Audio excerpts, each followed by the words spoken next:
صدر صاحب اگر یہ پیغام دے دیتے ہیں کہ اس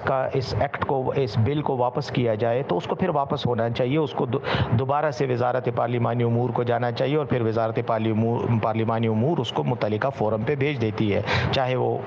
اس کیس میں قومی اسمبلی کا اسپیکر بنتا ہے۔ تو طریقہ کار تو یہ ہے، لیکن بدقسمتی سے صدر کی کہ واضح احکامات کے باوجود پیغام بھیجنے کی بجائے، فائل واپس بھیجنے کی بجائے، بل واپس بھیجنے کی بجائے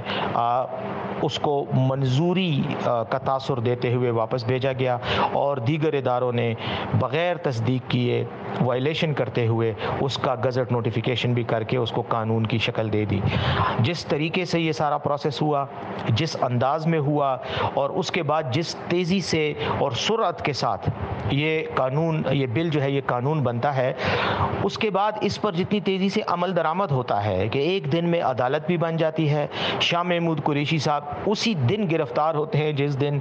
یہ قانون بنایا جاتا ہے، اور اگلے دن ان کو عدالت میں، ایک نئی عدالت میں پیش بھی کر دیا جاتا ہے، اور اس کے بعد جو ہے کارروائی شروع ہو جاتی ہے۔ تو یہاں پر تو کئی سال لوگوں کو مقدموں کا فیصلہ کرنے کے لیے انتظار کرنا پڑتا ہے۔ کل ہی کی خبر ہے، کل کی، کہ 44 سال کے بعد ایک مقدمے کا فیصلہ لاہور ہائی کورٹ نے سنایا، اور جو اس کا مدعی تھا اس کو مرے ہوئے جو ہے وہ میرے خیال میں اتنا ہی عرصہ گزر چکا تھا۔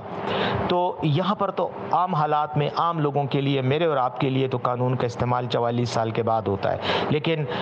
تحریک انصاف کو کرش کرنے کے لیے، تحریک انصاف کے قائدین کو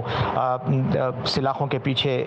رکھنے کے لیے یہ طریقہ کار اختیار کیا گیا ہے۔ تو اس میں دوسری بات ہی نہیں ہے، دوسری رائے ہی نہیں ہے، یہ بالکل واضح الفاظ میں نظر آ رہا ہے۔